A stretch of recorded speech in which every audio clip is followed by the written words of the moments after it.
खाना किसे कहते हैं और आहार किसे कहते हैं, यह जानना जरूरी है। लेकिन इस विषय को अगले रविवार के लिए ले जाऊंगा। आज एक प्रसंग चल पड़ा था, उसको मैं आपको बताना चाहता हूं। वस्तुतः संपूर्ण संसार में हिंदू जिसको आर्य कहते थे वे थे। जहां जहां आप देखते हैं यहाँ से माइग्रेट करके दूसरे जगह नहीं गया था, बशर्ते पूरा संसार ही आर्यमय था।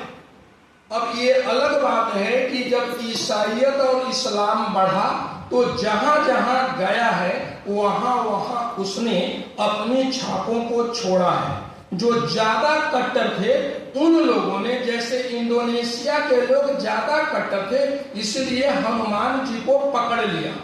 वो छोड़ा नहीं, वो अपने रुपयों में ले लिया, विमानों में ले लिया, या दूसरे लोगों ने उसको कट्टरता के कारण पकड़ लिया।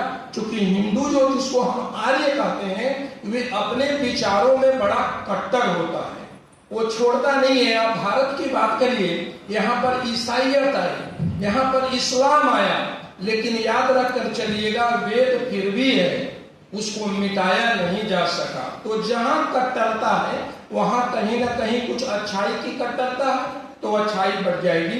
मैं 33 देवता का बात कर रहा हूं। हिंदू धर्म में या वैदिक सिद्धांत में देवता कहते हैं जो देता है और चमकता है। याद रखकर चलिएगा, जो देता है और चमकता है उसको देवता कहते हैं। और यह 33 कोटि का है, अर्थात 33 प्रकार का है, काइंड्स है। इसको जब गिनवाया है तो इसमें 8 वसु हैं।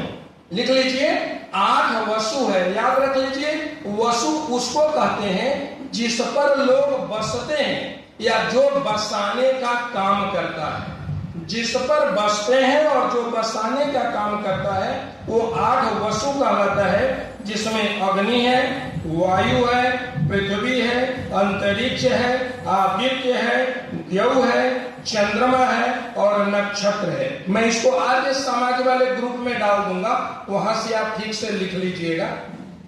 तो 8 वसु है। ये जो चंद्रमा आज है जिस पर कि मनुष्य नहीं है, किसी जमाने में रहा होगा या लोगों को बसाने में या मदद करता है, इसलिए इसको वसु कहते हैं। आप सत्यार्थ प्रकाश में महर्षि दयानंद कहते हैं चंद्रमा के लिए कि किसी जमाने में अभी वहां पर आंशिक प्रलय है, और जब प्रलय अवस्था होगी तो वहां पर कोई चीज होगा नहीं, जीव जंतु तो पाया नहीं जाएगा, लेकिन पहाड़ वहां पर है, नदियों की तरह का रेखा है, पानी का भी खोज कर रहा है और सब चीजों को कर रहा है, तो उसको वसु कहते हैं। अग्नि को भी वसु कहते हैं और अंतरिक्ष को भी वसु कहते हैं, आदित्य को भी वसु कहते हैं, देव, चंद्रमा और नक्षत्रों को भी वसु कहते हैं। तो वसु 8 है। दूसरा 11 रुद्र है। रुद्र कहते हैं जो रुलाने वाला है। रुलाने वाला प्राण है, 5 उपप्राण है, जिसमें प्राण, अपान, व्यान, समान, उदान, नाग, कूर्म, किंकल, धनंजय, देवदत्त और जीवात्मा। ये जो 11 हो गए, 5 और 5 10 और जीवात्मा 11, तो 11 ये रुद्र हो गए। और आगे है 12 आदित्य है। आदित्य कहते हैं महीनों के नाम को। 12 आदित्य है जो महीना का नाम है। तो 12, 11 और 8, अब 2 बच गए, इंद्र और प्रजापति। इंद्र कहते हैं बिजली को, प्रजापति कहते हैं यज्ञ को। इस तरह 33 देवता हम लोग मानते हैं। देवता से जड़ और चेतन दोनों का बोध होता है। जड़ का बोध होगा सूरज में, चंद्रमा में, चेतन का बोध होगा माता में, पिता में, गुरु में, पुलिस में। ये जो पुलिस अगर रक्षा का काम कर रही है तो पुलिस भी देवता है। हम लोग थोड़ा नैरो माइंडेड है, संकीर्णता के कारण पकड़ लेते हैं, किसी शब्द को छोड़ना नहीं चाहते हैं।